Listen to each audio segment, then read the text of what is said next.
3.1운동 당시 수원 인근의 만세운동은 치열했습니다. 3월 말로 접어들면서부터 불이 붙었죠. 3월 29일 수원경찰서 앞에서 15살에서 20살 남짓의 기생들이 외친 대한독립 만세는 그 상징적인 사건이었습니다. 기가 찬 일본 경찰이 앳된 여성들을 무자비하게 공격했고, 이를 지켜본 수원 시민들이 동요해서 투석전을 벌이고 일본인들의 거주지를 습격하는 사태가 빚어졌습니다.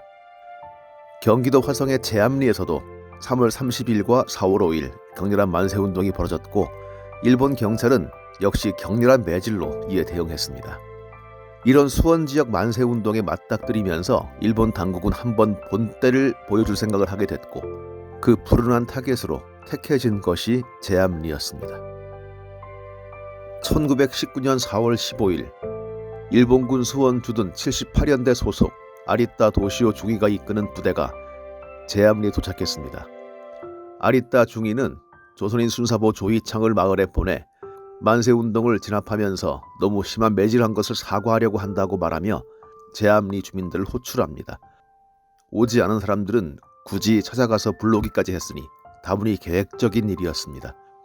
아리따 중위는 교회 안에 모여든 주민들과 몇 마디 말을 나눈 후 교회 밖으로 나오자마자 문을 봉쇄하고 사격 명령을 내렸습니다.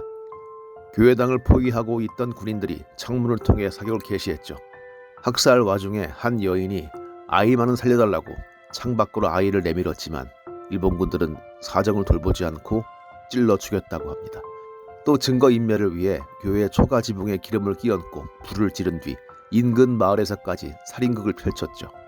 이날 교회와 그 부근 마을에서 죽어간 사람은 모두 29명에 달했습니다. 이 말문이 막히는 야차들의 행동을 숨죽여 지켜본 사람이 있었습니다. 전동례라는 여성이었죠.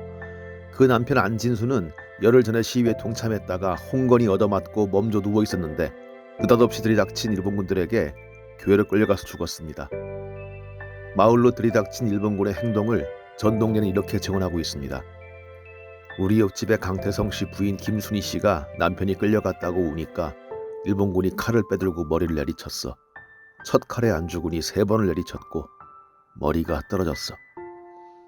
전동례는 밭고랑에 숨어서 몇 시간 전만 해도 정답게 수다를 떨던 이웃들이 속절없이 죽어가는 모습을 부들부들 떨면서 지켜봐야 했습니다. 시체가 타들어가던 냄새, 비명소리, 일본군의 기합소리는 96살 세상을 등질 때까지 그녀를 괴롭혔습니다. 낮 12시가 넘어가면 2시만 되면 마음이 두근거려 그녀는 어김없이 2시만 되면 교회에 나가서 기도를 드렸다고 합니다. 우리나라가 힘있고 잘 사는 나라가 돼서 다시는 그런 일이 없기를 말입니다. 그런데 이 제암리를 일부러 찾아와 부릅뜬 눈으로 참혹한 현장을 답사하고 그를 세계에 알린 사람이 하나 더 있었습니다.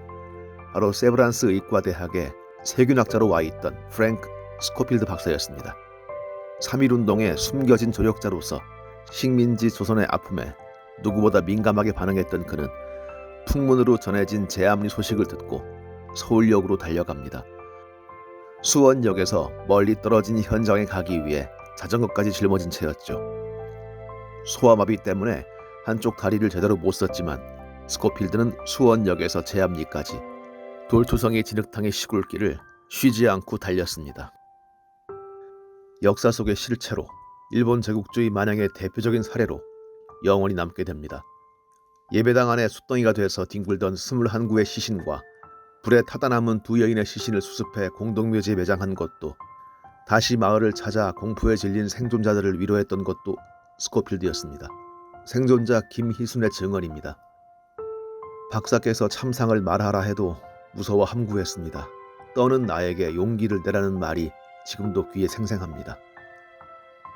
제암리에 들렀다가 서울로 돌아오던 기차 안에서 스코필드는 뜻밖의 인물을 만납니다.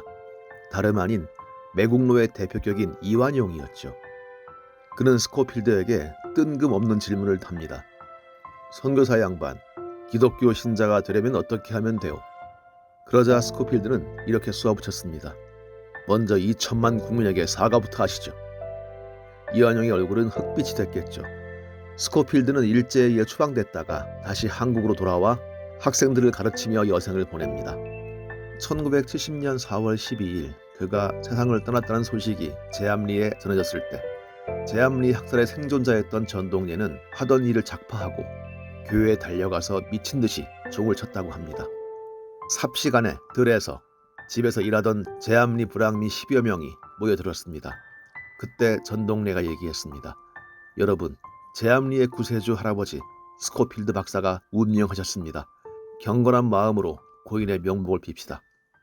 제암리 교회 안에서는 울음 섞인 찬송가 소리가 울려 퍼졌습니다. 아마 그들의 눈앞에는 4월 15일 끔찍했던 제암리가 흘러갔을 겁니다. 인간은 유독 같은 인간에게 잔인한 동물입니다. 하지만 그 잔인함에 굴하지 않고 맞서는 용기와 선한 의지를 발휘할 수 있었기에 인류는 동물에서 인간으로, 야만에서 문명으로 나아갈 수 있었을 겁니다. 4월 15일 오늘의 역사였습니다.